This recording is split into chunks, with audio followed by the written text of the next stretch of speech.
Welcome to Good Days Gone Bad. I'm your host, Lee. Did you ever meet a witch or think that you might have or date one? Well, there was a guy that I know that did, and he gave me the story and made the book, Volume 2. It's number 33, Witchy Woman. So let's get into it. He had actually met Leanne when he was attending the University of South Alabama at a Halloween party, and she was dressed as a witch, and he thought she was pretty hot. They hit it off. Hung out the entire evening, decided to go on dates, and basically they got along really well. The usual dinner, sex, and sleepover, and then repeat. So they were enjoying each other's company, but there were some abnormalities. Sex with her was very violent, and often she would bite him, and he'd have to fight her off, and then it would end up in some steamy hot sex, and he became addicted to this, and they hung out for a couple of months, and they would actually decide to rent a hotel room on those assumptive nights when they knew that it would be more than just dinner and drinks. So they would avoid ruining blinds and lampshades and things like that in the room. So on one particular date, which things started getting kind of weird. On one particular date, though, that he remembered when things started getting strange, he had agreed to pick her up at her family home. And at this point, he had a roommate. He had an apartment with a roommate, and she was living at home because they were going to college.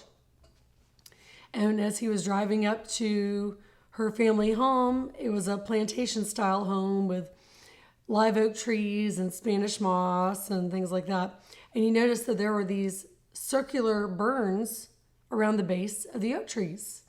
And he thought that was really strange. And he had asked the family when he was there, what's up with the burns? And they even thought that there was vandalism involved.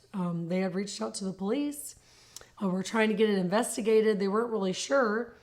But after they left, Leanne had confessed that she had been playing around with a Ouija board, and he just kind of filed that information away. Nothing necessarily happened there, but he noticed that. And then on another date that he went on with her, they had been out and having drinks, and they decided to go over into a farmer's field to make out. And they were drunk, and it was late, and it was one of those fall nights where it was hotter in the car and steamy in the car and fogging up the windows. And then out of nowhere, there was a loud boom sound and then a scrape sound. And it was a farmer outside of the car with a rake. And he had hit it on the top of the car and scratched the roof of the car and saying, "Get off my land," that kind of a thing, and freaked them out so much that they just drove barely dressed in the car just to get out of there, and really scared them both. And then the third freaky time that he had with her was, it was a beautiful day, and they went over to Fairhope, and it was near the marina, and they went to like a little beachy area and were picnicking, and had blankets, and were, of course, proceeding to make out. And again, it was a beautiful sunny day. But then all of a sudden, they felt this cold, weird sensation like they were being watched. And as they stopped kissing and they looked over in the direction, they felt like there was a direction to this. And they couldn't look at it anymore. It just consumed them with fear, freaked them out so much that they had to gather their things and run to the car and drive away as fast as that they could. And they never did see anything. They just had a really strange sensation on a beautiful day, and it was cold and icy, almost like a spiritual presence, negative one, was there. And so as they were in the car and they were racing down the road and went a couple of miles, he said, and they pulled over to the side of the road. They were both screaming and panicking and just like, what was that? What was that? Oh my God, that was so scary. What was that?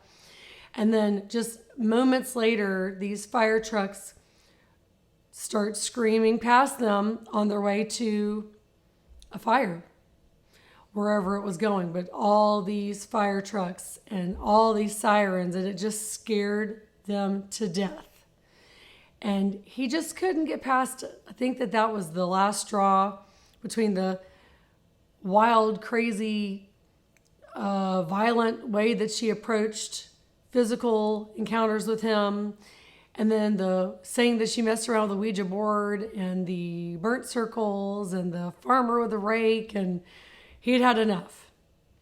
So he, needless to say, missed out on the physical attributes of the relationship, but he did not miss the crazy. So hopefully you enjoyed this story. I don't know if you've ever had a similar experience, but he had certainly felt very confident that he had met a witch.